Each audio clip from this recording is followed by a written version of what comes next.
La haute autorité de la communication annonce le recensement prochain des blogueurs, influenceurs, activistes et la mise en œuvre d'une loi concernant ce secteur d'activité. Monsieur Siméon Koné, directeur des affaires juridiques de la haute autorité de la communication audiovisuelle, était le mardi l'invité de Tout savoir du CICG consacré à la législation en vigueur concernant les blogueurs et influenceurs. Le conférencier a fait savoir d'entrée qu'il n'existe pas en Côte d'Ivoire de loi sur les blogueurs, influenceurs et activistes. Mais il existe par contre la loi numéro 2022-979 du 20 décembre 2022 modifiant la loi numéro 2017-868 du 27 décembre 2017 portant régime juridique de la communication audiovisuelle qui prévoit deux dispositions consacrées aux blogueurs, influenceurs et activistes sur les dispositions que comporte cette nouvelle loi. M. Siméon Koné a ensuite expliqué que la première disposition qui figure à l'article 1 définit les acteurs précités dont le champ d'activité est Internet.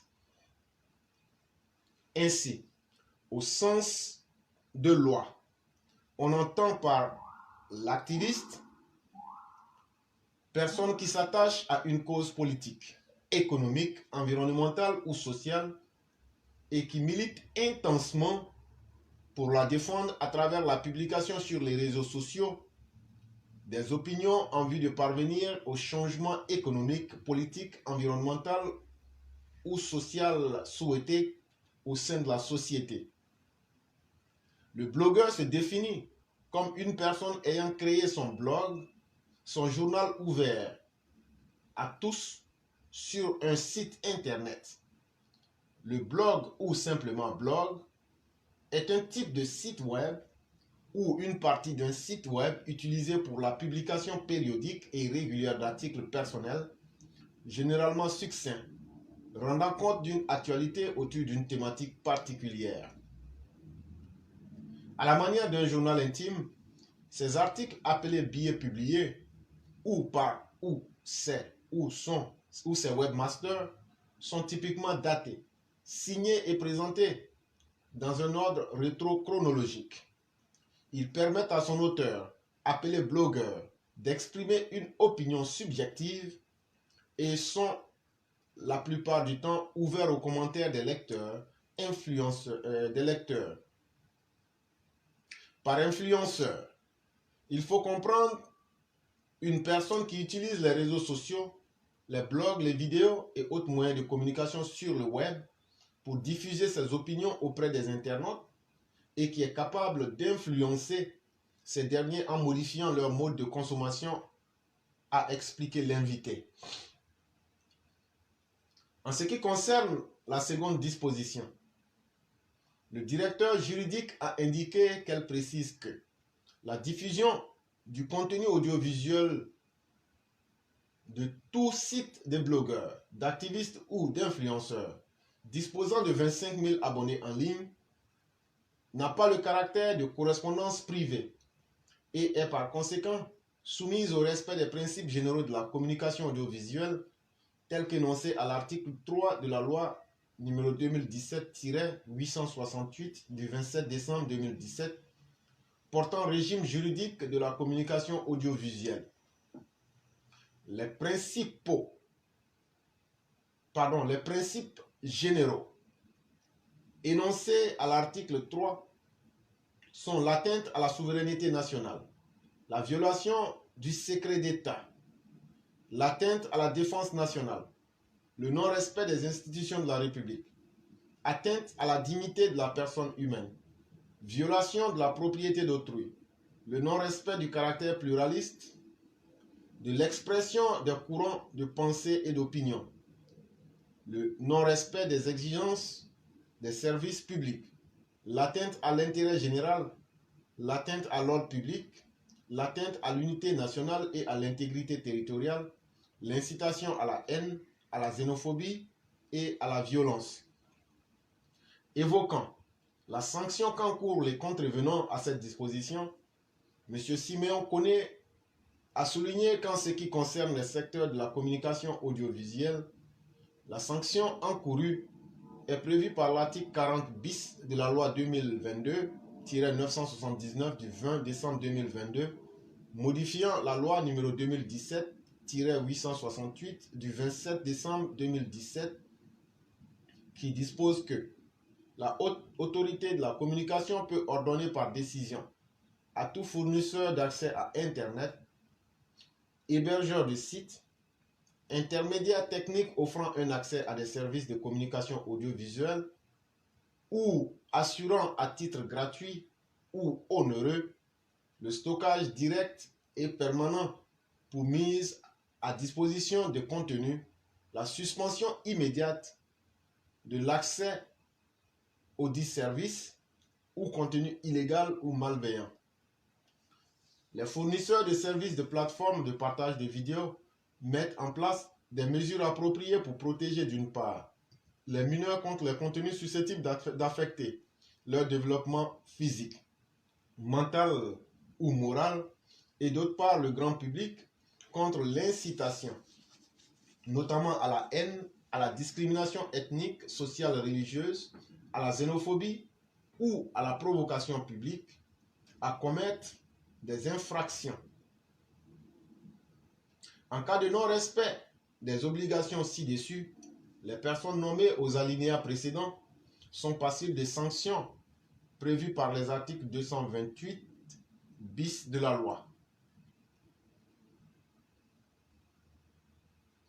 En cet article, prévoit à son tour qu'est puni d'une amende d'emprisonnement de 3 mois à 1 an et d'une amende de 2 millions à 10 millions de francs CFA le dirigeant de droit ou de fait du fournisseur d'accès Internet, de l'hébergeur du site ou tout intermédiaire technique qui, suite à la décision de la HACA, ce qui veut dire la haute autorité à la communication, n'aura pas procédé au retrait ou empêché l'accès à tout contenu audiovisuel visé par cette décision.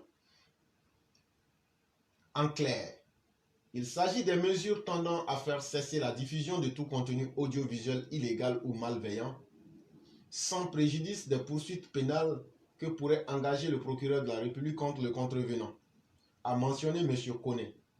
Toutefois, le directeur juridique a souligné que l'objectif poursuivi à travers ces dispositions légales n'est pas d'enfreindre à la liberté d'expression et de créativité, mais d'encadrer cette liberté et surtout concourir à la protection du jeune public et éviter certaines dérives sur la toile, notamment la diffusion des contenus susceptibles d'affecter le développement physique, l'incitation à la haine, l'incitation à la discrimination ethnique, sociale et religieuse, à la xénophobie ou à la provocation publique à commettre une infraction. La haute autorité de la communication audiovisuelle, en sa qualité de régulateur de communication audiovisuelle en Côte d'Ivoire, n'a aucunement pour ambition de brimer les acteurs du secteur et particulièrement les blogueurs, mais de les sensibiliser à la diffusion des contenus audiovisuels, respectant au moins les principes généraux de la communication audiovisuelle, a assuré le directeur juridique.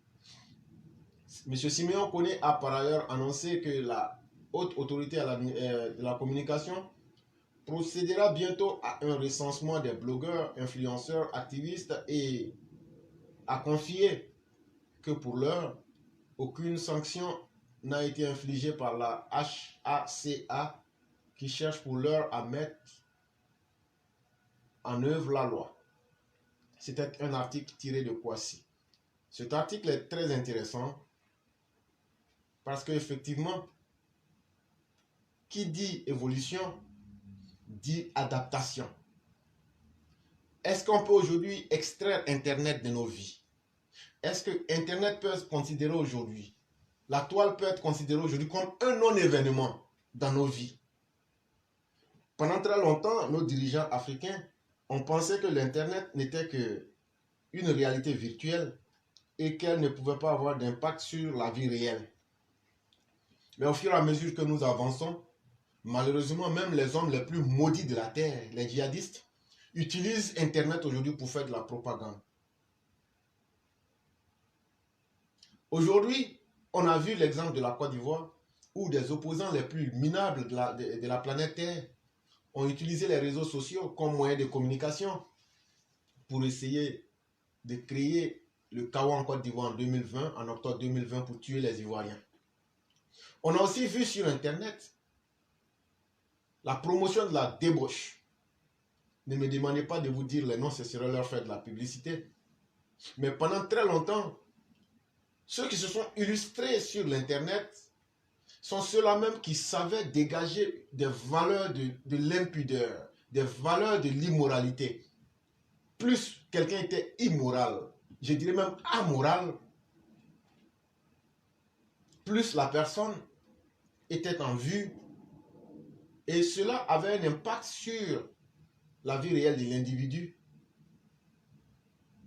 Et pas seulement qu'elle, mais sur aussi la société à travers les personnes qui les suivaient.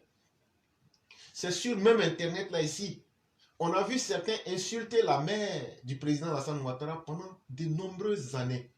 Et c'était devenu une habitude. Ceux qui n'insultaient pas étaient devenus des ostracisés, étaient devenus des parias.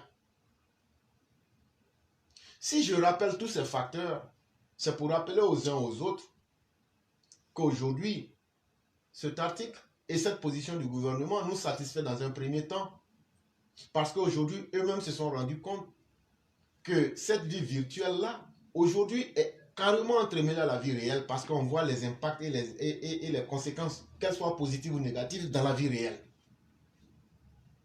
Et donc, avoir été silencieux pendant très longtemps aura donc été une erreur gravissime.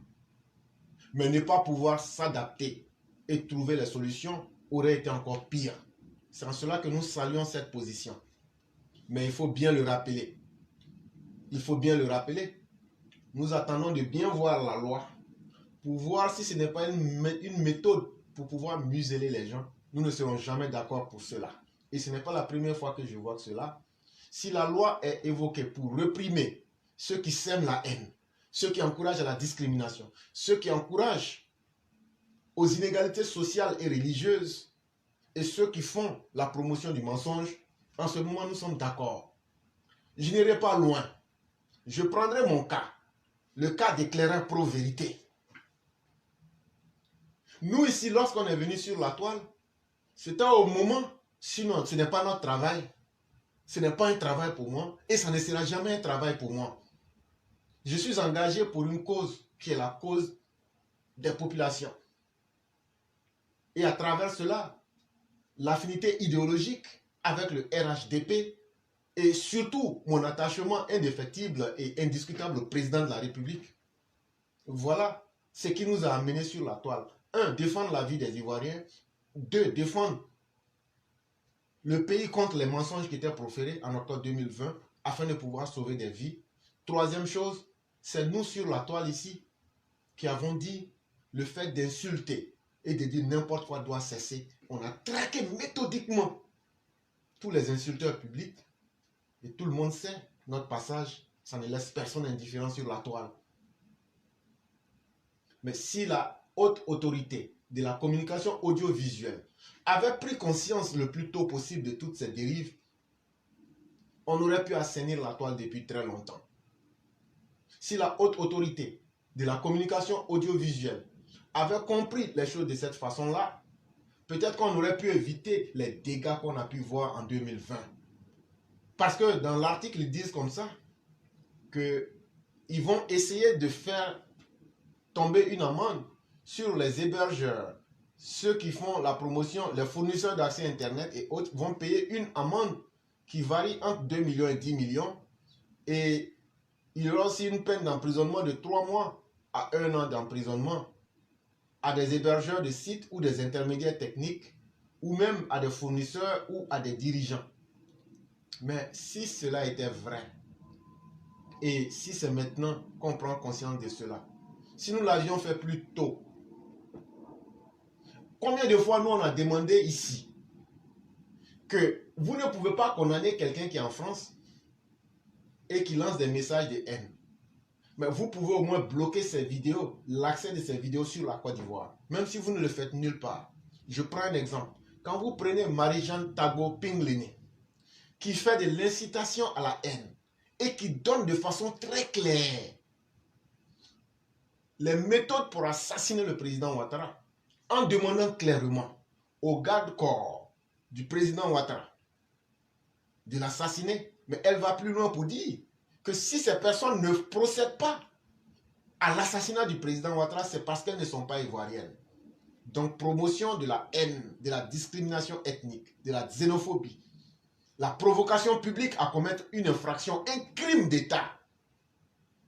Mais cela ne gêne pas la haute autorité de la communication audiovisuelle. Cela ne gêne personne en Côte d'Ivoire. Est-ce que la haute autorité ne peut pas bloquer l'accès aux vidéos néfastes qui peuvent essayer de créer des troubles en Côte d'Ivoire? Parce que moi, je suis réaliste. Celle-là, elle est couchée en France là-bas. Vous ne pouvez pas aller bloquer celui qui fournit les services Internet. On est d'accord. Vous ne pouvez pas emprisonner les autorités françaises. On est d'accord. Mais vous pouvez au moins empêcher que la vidéo circule en Côte d'Ivoire. Mais est-ce que vous le faites? Non, vous ne le faites pas. Il y a combien de messages Elvic TV? Il y a combien de messages? Ils se sont spécialisés dans les messages de provocation publique à commettre des infractions, à la discrimination ethnique, à créer le chaos social, à encourager la xénophobie. Mais est-ce que vous ne pouvez pas empêcher que ces sites-là aient de l'accès, puissent accéder à la Côte d'Ivoire? Vous pouvez le faire, mais vous ne le faites pas. On pourrait citer des exemples pléthores, on pourrait citer des pléthores d'exemples en un point finir. Et c'est ça que vous devez combattre aussi. C'est vraiment important. Il ne sert à rien de s'acharner sur des personnes qui sont en train de véhiculer des idées. Je ne vous accuse pas, mais par contre, je suis en train de vous dire aussi que nous vous regardons avec beaucoup d'attention et qu'on ne sera pas indifférent à vos positions. Quand elles ne seront pas bien, on le dira clairement, mais quand elles seront bien, on le dira. Et c'est pourquoi j'encourage ici aujourd'hui, en ce 2 février 2022,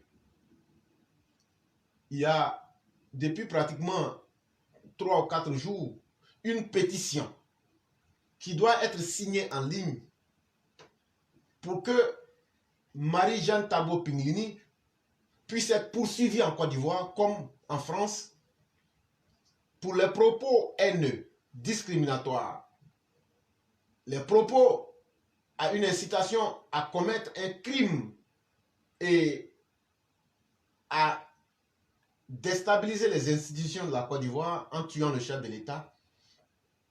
Il faut que vous signiez cette pétition-là.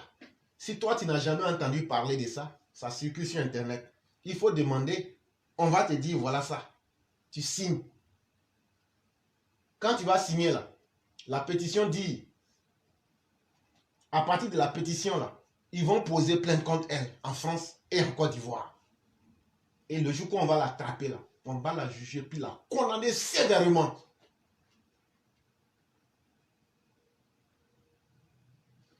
Toi qui écoutes ce message là, si tu sais que ce que je dis est bon et vrai là, cherche à signer cette pétition là. Ça sera aussi ta contribution à lutter contre le mal. Parce que tout ce qu'on dit là, nous on ne peut pas prendre notre temps pour parler, nous on ne peut pas venir ici expliquer, et toi tu es là, tu dis, ce qu'il a dit là c'est bien haut. Ce n'est pas ça. Nous sommes dans un monde d'action, de concret. Toi tu fais quoi depuis là? Si tu ne fais pas quelque chose, c'est que tu es un mouton. C'est le mouton qui suit le berger.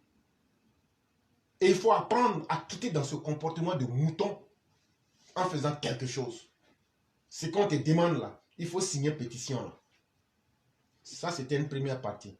Deuxième chose que je demanderais, si ma voix était écoutée, c'est que les coordinations RHDP de Paris et de France peuvent elles aussi se saisir de ce dossier sur la base de la vidéo réalisée pour poser plainte aussi. On n'a même pas besoin d'attendre que la pétition soit signée par 10 000 personnes, 20 milliards de personnes. Les Ivoiriens de France même, à travers les différentes associations, peuvent prendre la vidéo et dire que Marie-Jeanne Tabo Pinglini, à travers ce qu'elle est en train de dire, de tuer le chef de l'État, parce que derrière, quand on va tuer le président Alassane Ouattara, ça va déstabiliser le pays, ça va créer la guerre et le chaos en Côte d'Ivoire. Là maintenant, elle sera satisfaite. Elle reste en France pour créer les conditions de désordre en Côte d'Ivoire. Vous pouvez aller poser plainte. Je parle de toutes les organisations ivoiriennes en France. Vous pouvez poser plainte contre elle pour dire qu'elle est en train de mettre en danger la vie de vos parents. Elle est en train de demander qu'une institution reconnue par la France et les institutions internationales soit déstabilisée. C'est la même chose que Soro Guillaume a dit et la France a chassé Soro Guillaume.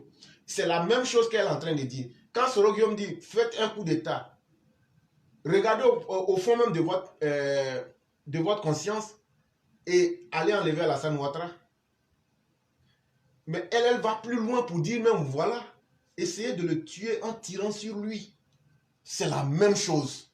La France n'aura pas la possibilité de dire qu'elle ne peut pas extrader Marie-Jeanne Tabo Pinglini, puisque elle, tout au moins, elle peut chasser cette dame-là de la France, comme elle l'a fait pour Soro Guillaume, ou bien même, elle peut extrader cette personne-là vers la Côte d'Ivoire.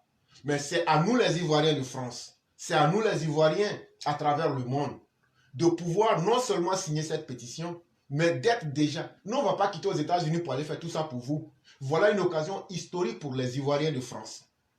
Pour tous ceux qui aiment la stabilité et la paix. Pour tous ceux qui respectent les institutions de la Côte d'Ivoire, de poser plainte. On n'a pas besoin d'attendre quoi que ce soit. Ce que celle-là demande là, si ça se fait là, si on tue Ouattara là, les partisans de Ouattara vont faire quoi? Eux vont se lever pour venger. Ils vont tuer Laurent Gbagbo, ils vont tuer Bédié. La Côte d'Ivoire va devenir quoi? La Côte d'Ivoire va se somaliser, va se rwandiser.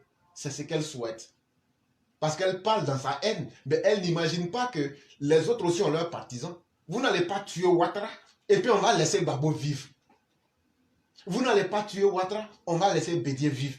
Vous n'allez pas tuer Ouattara, on va laisser Simone Gbagbo vivre. Vous n'allez pas tuer Ouattara, on va laisser Blé Goudé vivre. Voilà la réalité aussi qu'elle a en face. Et ça va devenir une rwandisation, une somalisation.